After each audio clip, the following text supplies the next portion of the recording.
दोस्तों नमस्कार। हिंदी दृष्टि के यूट्यूब चैनल पर मैं हुकुम सर आप सभी का स्वागत करता हूं। आज की हमारी कहानी है पूस की रात। कथा सम्राट मुंशी प्रेमचंद द्वारा लिखित यह कहानी वाकई एक अप्रतिम, हृदय स्पर्शी और मार्मिक कहानी है। किसानों की व्यथा, किसानों की दुर्दशा, किसानों के जीवन की मार्मिक घटनाओं को दिखलाती यह कहानी मन को झकझोर देने वाली कहानी है। यह कहानी अपने आप में एक अप्रतिम रचना है।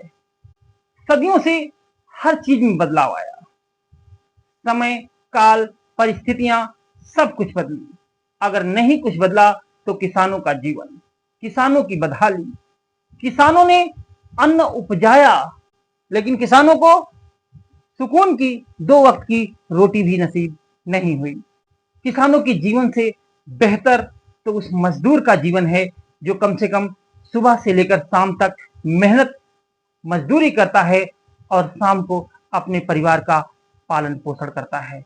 लेकिन किसान जो 6-6 महीनों तक फसलों को बचाता है, जब फसल को काटने का समय आता है तो कभी ओलावृष्टि से, कभी तूफान से, कभी भूकंप से, कभी आग से और कभी किसी अन्य आपदा से किसानों की फसल खराब हो जाती है, जिनकी सुध लेने वाला कोई नहीं रहता। आखिर क्यों किसानों की स्थिति बद से बदतर होती चली जा रही है? उनकी बदहाली खत्म होने का नाम ही नहीं लेती है।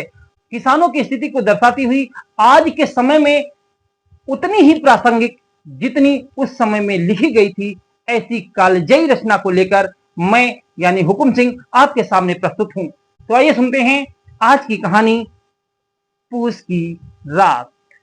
हल्कू ने आकर स्त्री से कहा, सहना आया है, लाओ जो रुपए रखे हैं उसे दे दूं, किसी तरह गला तो छूटे।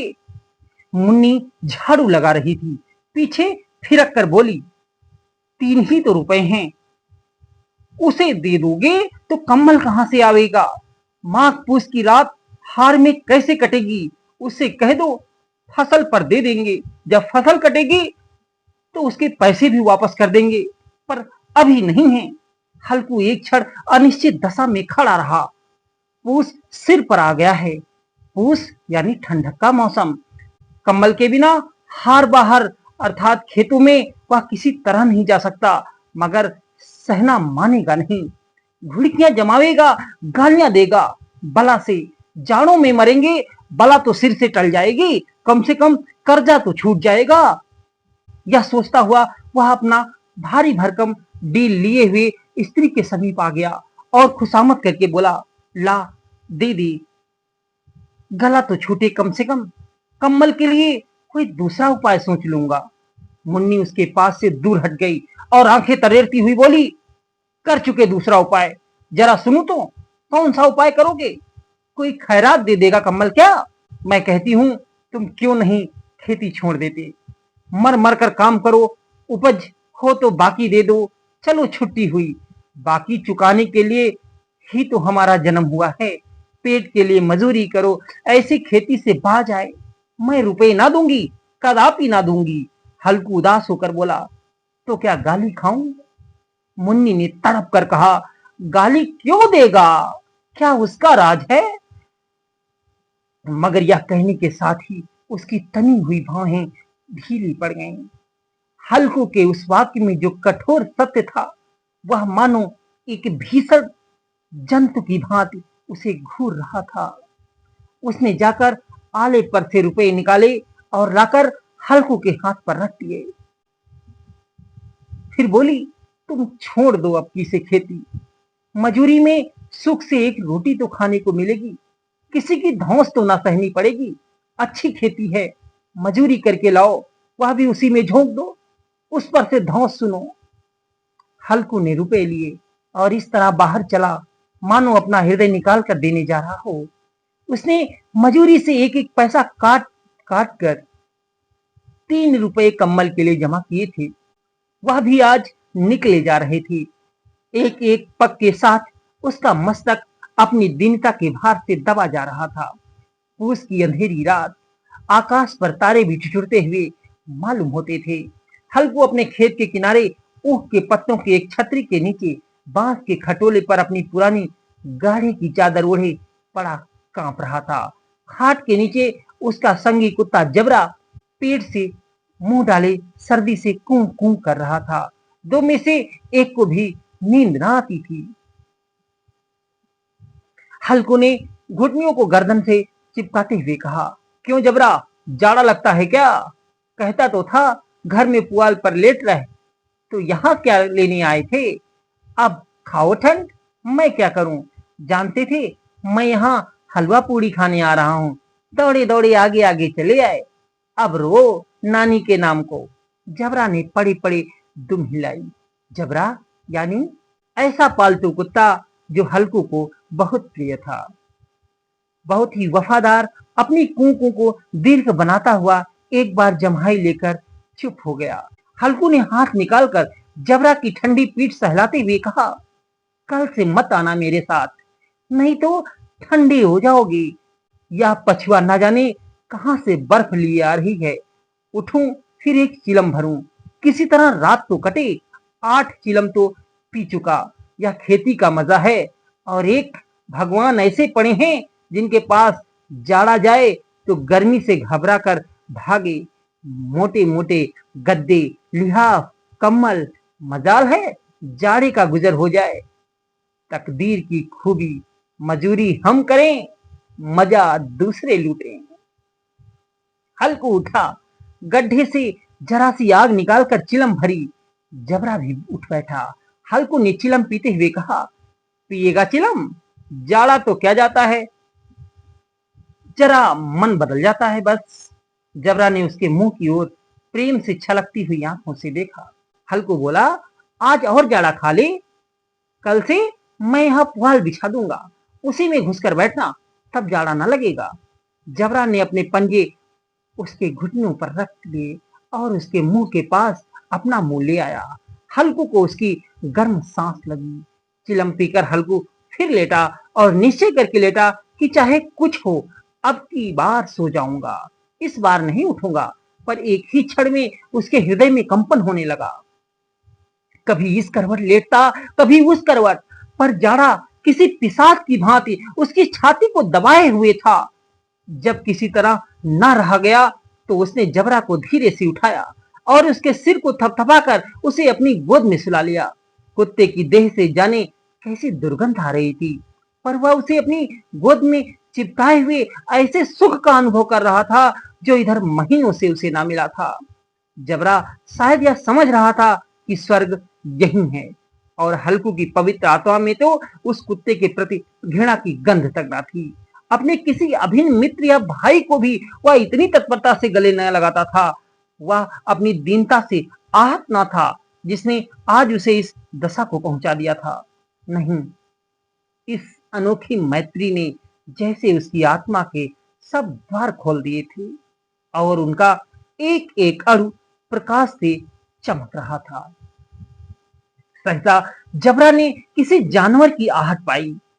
इस विशेष आत्मीयता ने उसमें एक नई स्फूर्ति पैदा कर दी जो हवा के ठंडे झोंकों को तुच्छ समझती थी। वह झपट कर उठा और छपरी से बाहर आकर भौंकने लगा। हल्कू ने उसे कई बार पुचकार कर बुलाया, पर वह उसके पास ना आया। हार बाहर चारों तरफ दौड़ दौड़ कर भौंकता रहा। एक क्षण के लिए आ भी जाता तो तुरंत फिर दौड़ जाता। कर्तव्य उसके हृदय में अरमान की भांति उछल रहा था। 1 घंटा और गुजर गया। रात ने शीत को हवा से धधकाना शुरू कर दिया। शीत बढ़ती ही जा रही थी। हल्कू उठ बैठा और दोनों घुटनों को छाती से मिलाकर सिर को उसमें छिपा लिया। मारे ठंडक के उसकी पसलियां तक कांप रही थीं, फिर भी ठंड कम ना हो रही थी। ऐसा जान पड़ता था उसका सारा का सारा खून जमा जा रहा है। धमनियों में रक्त की जगह बर्फ बह रही है। उसने झुककर आकाश की ओर देखा। अभी कितनी रात बाकी है। सप्तऋषि अभी आकाश में आधे भी नहीं चढ़े हैं। ऊपर आ जाएंगे तब कहीं सवेरा होगा। अभी पहर से ऊपर रात है। हल्कू के खेत से कोई एक गोली के टप्पे पर आमों का एक बाग था। पतझड़ शुरू हो गई थी। बाग में पत्तियों का ढेर लगा हुआ था। हल्कू ने सोचा चलकर पत्तियां बटोर लूं और उन्हें जलाकर खूब तापूं। रात को कोई मुझे पत्तियां बटोरते देखेगा तो समझे कोई भूत है, कौन जाने कोई जानवर ही छिपा बैठा हो। मगर अब तो बैठे भी रहा नहीं जाता, कुछ तो उपाय करना ही पड़ेगा। यह सब सोचने के बाद हल्कू वहां से चल निकला। उसने पास के अरहर के खेत में जाकर कई पौधे उखाड़ लिए और उनका एक झाड़ू बनाकर हाथ में सुलगता हुआ उपला लिए बगीचे की तरफ चल पड़ा। जबरा ने उसे आते देखा तो पास आया और दुम हिलाने लगा। हल्कू ने कहा, अब तो नहीं रहा जाता जबरू, अब रहा ही नहीं जाता। चलो बगीचे में पत्तियां बटोर कर तापें, ठंडी हुए जा रहे हैं और तापने के बाद आकर फिर सो जाएंगे, अभी बहुत रात है। जबरा ने कूं कूं करके सहमति प्रकट की और आगे बगीचे की ओर चल पड़ा। बगीचे में खूब अंधेरा छाया हुआ था और अंधकार में निर्दय पवन पत्तियों को कुचलता हुआ चला जाता था। वृक्षों से ओस की बूंदें टप टप नीचे टपक रही थीं। एकाएक एक झोंका मेहंदी के फूलों की खुशबू लिए हुए आया। हल्कू ने कहा, कैसी अच्छी महक आई जबरू, तुम्हारी नाक में भी सुगंध आ रही है कि नहीं?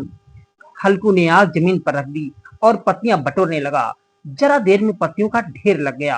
हाथ ठिठुरे हुए थे, नंगे पांव गले जाते थे और वह पत्तियों का पहाड़ खड़ा कर रहा था। इसी अलाव में वह ठंड को जलाकर भस्म कर देगा। थोड़ी देर में अलाव जल उठा, उसकी लौ ऊपर उठने लगी, वृक्ष की पत्तियों को छू छू कर भागने लगी। उस अस्थिर प्रकाश में बगीचे के विशाल वृक्ष ऐसे मालूम होते थे मानो उस अथाह अंधकार को अपने सिरों पर संभाले हुए हों। अंधकार के उस अनंत सागर में यह प्रकाश एक नौका के समान हिलता मचलता हुआ जान पड़ता था। हल्कू अलाव के सामने बैठा आग ताप रहा था। एक क्षण में उसने दोहर उतार कर बगल में दबा ली, दोनों पांव फैला दिए मानो ठंड को ललकार रहा हो कि अब आ मेरे पास, तेरे जी में जो आए सो कर ले। ठंड की असीम शक्ति पर विजय पाकर वह विजय गर्व को हृदय में छिपा ना सकता था। वह मदमत्त हो उठा। उसने जबरा से कहा, क्यों जब्बर, अब ठंड नहीं लग रही ना? जब्बर ने कूं कूं करके मानो कहा, हाँ, अब क्या ठंड लगती ही रहेगी। पहले से यह उपाय न सूझा, नहीं इतनी ठंड क्यों खाती। पत्तियां जल चुकी थीं, बगीचे में फिर अंधेरा छा गया था। राख के नीचे कुछ कुछ आग बाकी थी, जो हवा का झोंका आ जाने पर जरा जरा जाग उठती थी, पर एक क्षण में फिर आंखें बंद कर लेती थी।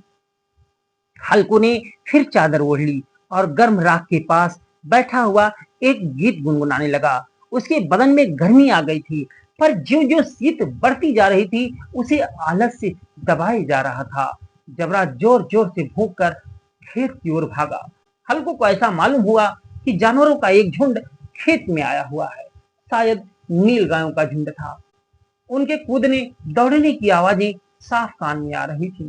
फिर ऐसा मालूम हुआ कि खेत में चर रही हैं। उनके चबाने की आवाजें भी उसे सुनाई देने लगी।